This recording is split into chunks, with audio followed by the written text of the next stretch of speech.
자, 5월 6일 토요일입니다. 민수기 23장 13절로 26절 말씀. 스마트폰용 마이크를 안 가져와가지고 소리가 좀 작게 들리는 것을 용서하세요. 민수기 23장 13절 26절. 발락이 말하되 나와 함께 그들을 달리 볼 곳으로 가자. 거기서는 그들을 다 보지 못하고 그들의 끝만 보리니 거기서 나를 위하여 그들을 저주하라 하고 소빔들로 인도하여 비스가 꼭대기에 이르러 7 제단을 쌓고 각 제단에 수송아지와 숫양을 드리니 발람이 발락에게 이르되 내가 저기서 여호와를 만나 뵐 동안에 여기 당신의 번제물 곁에 서소서 하니라. 여호와께서 발람에게 임하사 그의 입에 말씀을 주시며 이르시되 발락에게로 들어가서 이렇게 말할지니라. 발람이 가서 본즉 발락이 번제물 곁에 섰고 모압 고관들이 함께 있더라. 발락이 발람에게 이르되 여호와께서 무슨 말씀을 하시더냐. 발람이 예언하여 이르기를 발락이여 일어나 들을지어다. 십볼의 아들이여 내게 자세히 들으라. 하느님은 사람이 아니시니 거짓말을 하지 않으시고 인생이 아니시니 후회가 없으시로다. 어찌 그 말씀하신 바를 행하지 않으시며 하신 말씀을 실행하지 않으시랴. 내가 축복할 것을 받았으니 그가 주신 복을 내가 돌이키지 않으리라. 야곱의 허물을 보지 아니하시며 이스라엘의 반역을 보지 아니하시는도다. 여호와 그들의 하나님이 그들과 함께 계시니 왕을 부르는 소리가 그 중에 있도다. 하나님이 그들을 애굽에서 인도하여 내셨으니 그의 힘이 들소와 같도다. 야곱을 해할 점술이 없고 이스라엘을 해할 복술이 없도다. 이때에 야곱과 이스라엘에 대하여 논할진대 하나님께서 행하신 일이 어찌 그리 크냐 하리로다. 이 백성이 암사자 같이 일어나고 숫사자 같이 일어나서 움킨 것을 먹으며 죽인 피를 마시기 전에는 눕지 아니하리로다 하매 발락이 발람에게 이르되 그들을 저주하지도 말고 축복하지도 말라. 발람이 발락에게 대답하여 이르되 내가 당신에게 말하여 이르기를 여호와께서 말씀하신 것은 내가 그대로 하지 않을 수 없다고 하지 아니하도이까. 발람의 둘째 예언.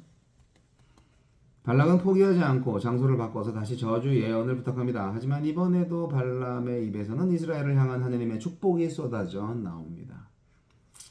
하나님은 인간에게서 태어나지 않은 불멸과 불변의 존재이십니다. 그러므로 인간과 달리 말과 마음을 바꾸실 리 없습니다. 즉 이스라엘에게는 오직 축복뿐이라는 뜻을 변개할 의향이 전혀 없으십니다. 처음에는 발락에게 가는 발람의 길을 막으시더니 금세 허락하신 것도 하나님의 변덕스러운 마음 때문이 아니라 헛되이 자행되는 인간의 모의와 기대를 허무셔서 돌이킬 수 없는 하나님의 의지를 드러내시려는 계획 때문입니다. 하나님의 뜻이 걷잡을 수 없는 것으로 느껴질 때가 있지만 발람의 입에서 선포된 예언은 여전히 우리 삶에 흐르고 있습니다. 불안정하고 불확실한 삶의 이야기들을 우리 안에 착한 일을 시작하신 이가 그리스도 예수의 날까지 이루실 것이라는 불변하는 약속의 틀로 평가하고 해석하는 것, 그것이 믿음입니다. 반역까지 저지른 허물 많은 이스라엘이지만 여전히 그들의 왕이 되셔서 전쟁에 앞장서시는 하나님. 왕이신 하나님을 소리 높여 부르며 따라 나서는 이스라엘은 들소같이 힘세고 사자같이 위협적입니다. 그 어떤 복술로도 이스라엘을 보호하시는 하나님의 의지를 꺾을 수 없고 그 어떤 점술로 미래를 점쳐본들 이스라엘과 함께 하시는 하나님은 언제든 그대로이실 것입니다. 그러므로 우리가 먼저 알아야 할 것은 나의 내일이 아니라 지금 나를 향한 하나님의 사랑과 능력입니다. 발락은 첫 저주 시도가 실패한 이유를 나름 진단합니다. 예언 장소가 이스라엘의 진 끝까지 볼 수 있는 곳이기 때문에 발람이 그 엄청난 숫자에 압도당하여 저주하지 못한 거라고 생각합니다. 그래서 이번에는 이스라엘 진 끝만 볼 수 있는 비스가 산꼭대기로 발람을 데려갑니다. 거기서 또 7 제단을 쌓고 7 소와 양을 태우는 정성과 열심을 다하여 신탁을 기다립니다. 발락은 자기가 원하는 답을 얻을 때까지 멈출 생각이 없어 보입니다. 내 기도가 이루어지지 않는 이유 역시 이미 주신 응답을 회피하고 내가 점 찍어 놓은 답만 기다리기 때문은 아닐까요? 네.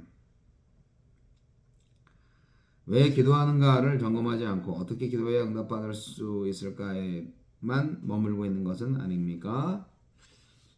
주여 내 입이 불안한 저에게 내일이 불안한 저에게 하나님의 사랑과 능력만을 신뢰하는 믿음을 주소서. 이 발락이라는 사람이요, 자기의 욕심을 이루기 위해서 죽으라고 열심히 기도하는 우리들과 비슷하네요. 자기가 원하는 응답이 올 때까지 계속 기도하는 거 아니에요. 하나님의 뜻대로 기도해야 되잖아요. 기도라는 것은 하나님의 뜻을 이루게 하는 건데, 나의 뜻을 이루기 위한 쫄라댐, 그거를 기도라고 우기는 사람들이 있어요. 이스라엘을 저주하기 위한 발람의 시도는 이렇게 끝납니다.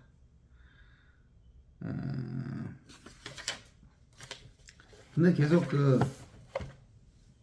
발람을 유혹하죠. 너를 정말 높여줄게. 돈도 많이 줄게. 하면서 발람을 유혹합니다. 발락이. 글쎄요.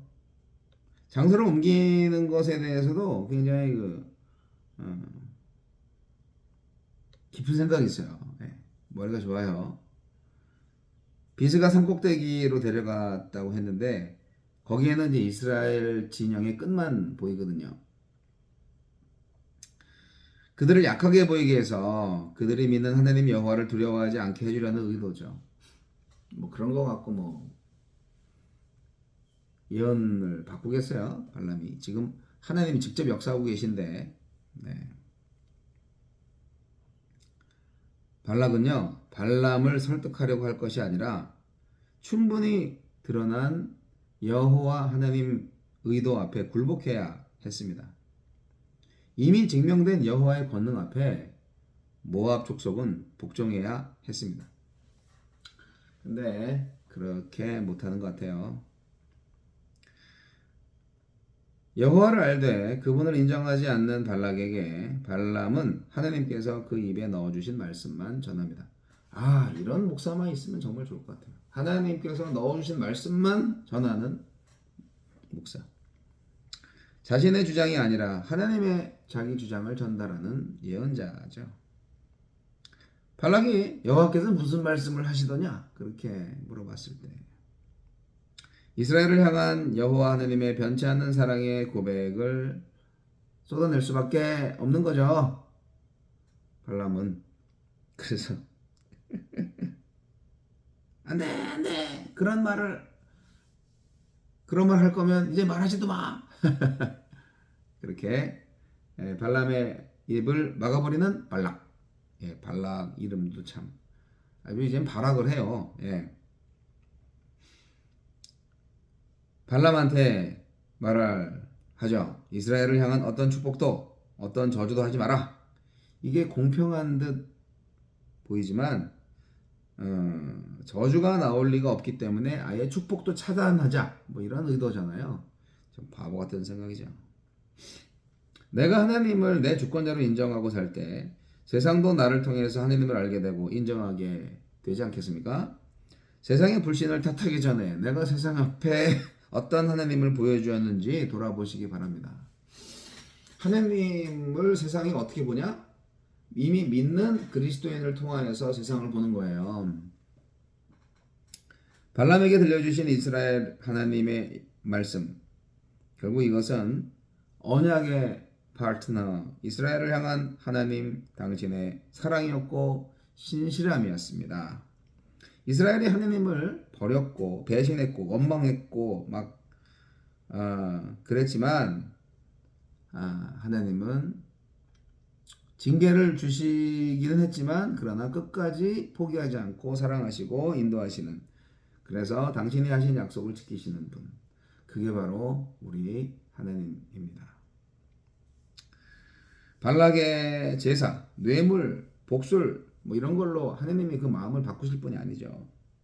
하나님은 발람을 통해 자신이 이스라엘을 얼마나 사랑하시는지를 확인시켜 주셨습니다. 이스라엘의 허물과 반역이 그들을 통한 하나님의 계획을 철회시키지 못합니다. 도리어 지금은 어떻게 됐어요? 땅도 없는 저 이스라엘 들쏘갑게 하고 사자가게 만드셨잖아요. 싸움 잘해요 이제. 우리가 믿는 하나님을 인간적인 수준으로 생각하시면 안 됩니다. 하나님은 하나님의 수준으로 생각을 해야 돼요. 상상을 초월하시는 분이죠. 저와 여러분의 하나님이 이스라엘에게 신실함을 보여주셨던 그 하나님이 바로 오늘 나의 하나님인 줄 믿습니다. 그 믿음으로 나아갈 때 우리는 어떠한 시련, 어떠한 유혹, 어떠한 거짓 계계에도 굴하지 않고 가나안 땅을 향해서 전진해 나갈 것입니다.